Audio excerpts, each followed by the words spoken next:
उत्तर प्रदेश के मेरे मतदाता भाइयों बहनों, अब एक बड़े निर्णय का समय आ गया है। पिछले 5 वर्षों में मैंने और मेरी सरकार ने जो कुछ भी किया है पूरी श्रद्धा और प्रतिबद्धता के साथ किया है, और जो कुछ भी कहा है वो आपके भरोसे का मान रखते हुए निभाया है। आपने स्वयं सभी कुछ देखा है और इन चुनाव तक आते आते ध्यान से सब कुछ सुना भी। और मुझे आपसे अपने दिल की एक बात कहनी है। इन 5 सालों में बहुत कुछ अभूतपूर्व हुआ। उत्तर प्रदेश के सभी 1 लाख से अधिक राजस्व गांवों में 24 घंटे बिजली उपलब्ध कराई गई।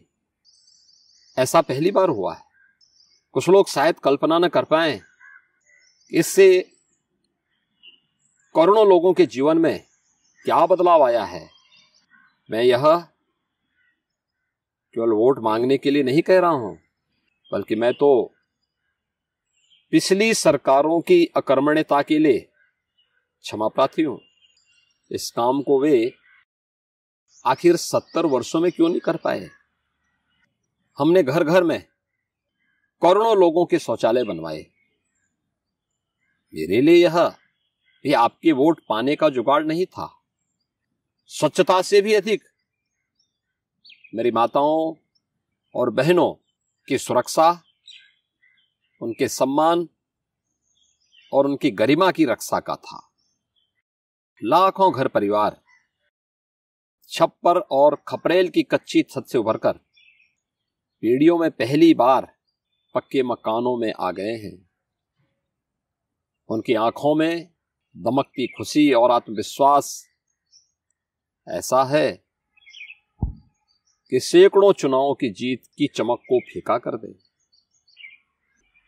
रसोई गैस का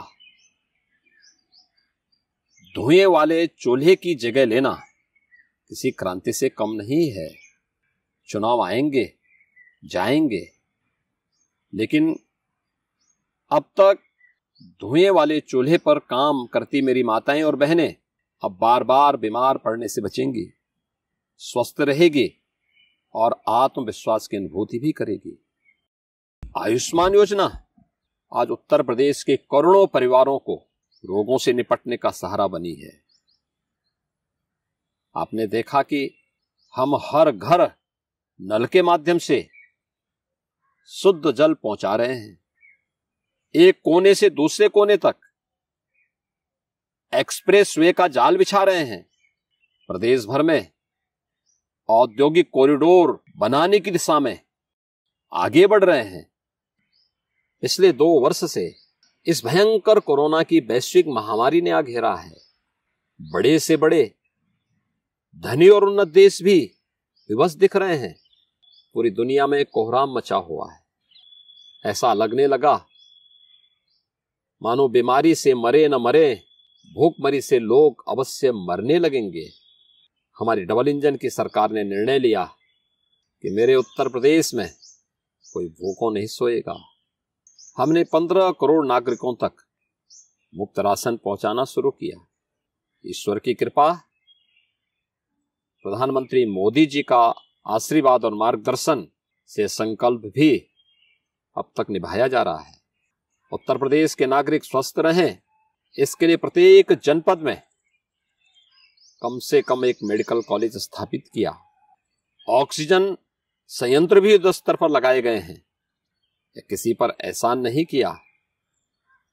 उत्तर प्रदेश के नागरिकों के प्रति यह मेरा कर्तव्य था, जिसे पूरी निष्ठा से निभाया। 4.5 वर्षों में 5 लाख से अधिक सरकारी नौकरी देकर हमने पिछली सब सरकारों का रिकॉर्ड तोड़ा है। 1.5 लाख से अधिक तो केवल पुलिस में ही भर्ती हुई है। तो 1947 से 2017 के बीच उत्तर प्रदेश पुलिस बल में जितनी महिला कार्मिक थी, 2017 से 22 के बीच उनकी संख्या 3 गुनी हुई है।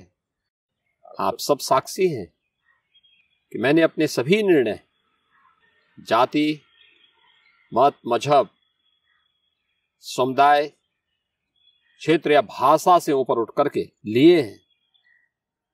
प्रदेश का मुख्यमंत्री होने के नाते यह मेरा दायित्व था और रहेगा। 5 साल में आपने किसी घोटाले के आरोप नहीं सुने। मैं एक योगी हूं। मेरे भगवा वस्त्र पर कोई भ्रष्टाचार का दाग नहीं है। लेकिन अब क्या मैं इन बातों के लिए आपसे आपका वोट मांगू? क्या ये मुझे शोभा देगा?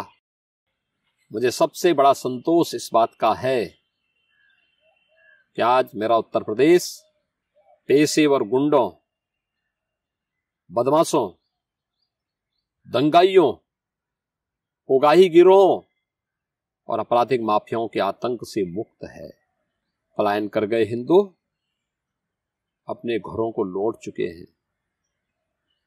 उनको धमकाने और प्रताड़ित करने वाले या तो जेल में बंद हैं या फिर सहम कर दुपक गए हैं। पुलिस भी अब बिना राजनीतिक हस्तक्षेप के काम करती है। कानून और व्यवस्था में हमारी बहन बेटियों का भरोसा लौटा है। अराजकता एक बुरा सपने जैसी बात हो गई है। आप शायद सोच रहे होंगे कि मैं अब आपसे सुरक्षा प्रदान करने के एवज में आपका वोट मांगूंगा। जी नहीं। अपने निर्दोष नागरिकों को भयमुक्त जीवन और सुरक्षित वातावरण देना तो किसी भी सरकार का प्राथमिक धर्म है। आप हमें और किस लिए चुनते हैं? मुझे कोई चिंता है तो केवल एक, जिन दंगाइयों और पेशेवर अपराधियों पर प्रदेश में अंकुश लगा है, वे सब अब फिर से मचल रहे हैं। वे बार बार धमकी दे रहे हैं कि जरा आने दो हमारी सरकार, सावधान रहिए। आप चूके तो न केवल 5 साल की मेहनत पर पानी फिर जाएगा, बल्कि उत्तर प्रदेश को इस बार कश्मीर, बंगाल और केरल बनते देर भी नहीं लगेगी। आपका वोट आने वाले 5 वर्षों की हमारी तपस्या के लिए आपका आशीर्वाद हो, और इससे भी बढ़कर यह वोट आने वाले समय में आपके और आपके परिवार के भयमुक्त जीवन की गारंटी भी बने। जय जय श्री राम।